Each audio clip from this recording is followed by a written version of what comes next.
Hi guys! Bogart nga pala pangalan ko. Dalawa jowa ko, kaya kailangan ko magpayaman. Charot! Ayan, so for today's video, maglilinis muna tayo ng shop dahil meron tayong parating na special client. Yan. Dati na po natin siya naging client na nagpa-hair and makeup sa atin. Pero this time naman mapapagawa siya ng buhok since napansin natin last time na super dry ang hair niya na parang almost nasunog. Kaya nagsabi niya hindi niya daw alam kung bakit nagkaganon yung hair niya. Basta ang alam niya lang is 2 beses inuritan yung hair niya. So probably nahilaw siya nung una, kaya inuritan ulit. Yun nga lang, ang naging result is sobrang na-damage talaga yung hair. So tara! Tignan natin ang kanyang hair at muli natin bigyang buhay ang kanyang buhok. Let's go! So, eto na nga, the moment of truth. Ayan. O, diba? Sobrang kapal lang hair ni Madam. Inaamin ko talaga makapal ang buhok niya. And makakapal din talaga yung hipla. And ito po nga pala yung hair ni Madam. Ayan, kung mapapansin niyo talagang sobrang dry na almost sunog na talaga yung dulo ng hair niya.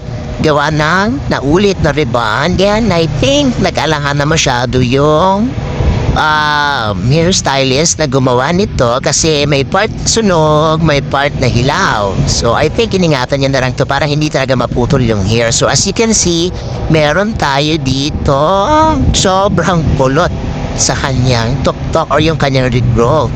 So ang gagawin natin ngayon is aayusin natin yung hair niya gamit ang L'Oreal Revamping. Since ganito na yung sitwasyon ng hair niya, talagang isinadjust ko kay Madam na L'Oreal ang gamitin natin para safe at para mas shiny and healthy tignan yung hair para sa final result ng hair niya. Kasi gano'n naman talaga usually pag L'Oreal ang ginagamit, talagang maganda at makintab yung final result. So tara, let's go. Ayusin natin yung hair ni Madam and let's go!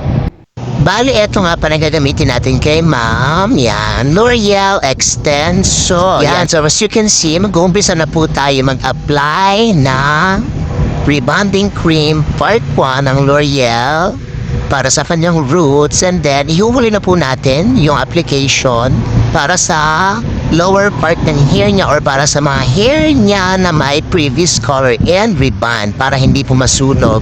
Dahil number 1 rule sa pagre-rebond is hindi po dapat pinagsasabay yung regrowth at yung kung anumang tumubo or kung anumang previous rebond or color na nasa hair na ating client. Dahil may possibility mag-dry or masunog po natin yung hair lalo na sa mga ganyang sitwasyon katulad ng hair ni Madam.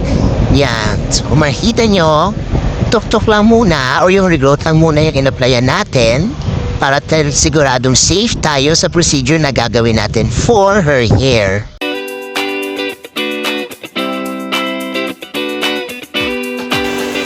Alright, so after ng lahat ng procedure, after ng plancha, after ng gamot na inilagay natin, syempre binalawan na natin yung kanyang hair. And guys, this is the final na, or ito na yung huling balaw namin sa kanya. As you can see, blower pa lang, talagang may malaking pagbabago na sa hair ni Madam. O diba?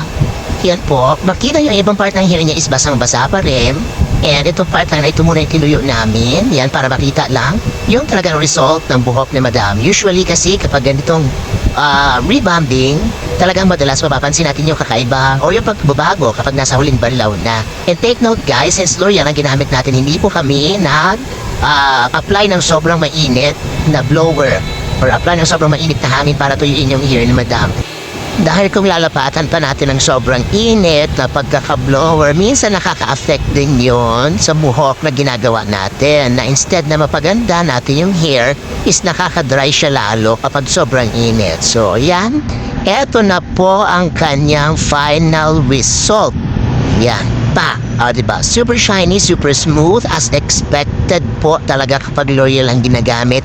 Ganyan talaga ang kanyang final result guys. Usually hindi po ako sure or hindi ako 100% sure sa gawa ng iba, baka mas maganda pa or what not, diba?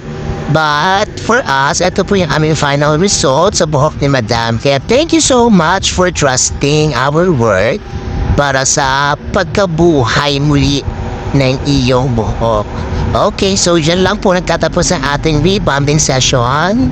And antay na lang po natin yung final feedback na ating client pag nabalawan niya na po yung hair niya. So thank you so much for watching and I'll see you soon on our next video, guys. Bye! And don't forget to like and subscribe our YouTube channel, please. Please lang, maawa na kayo at huwag na kayo mahiya. I-like nyo na. I-click nyo na yung bell button. Charot! Goodbye. Thank you so much.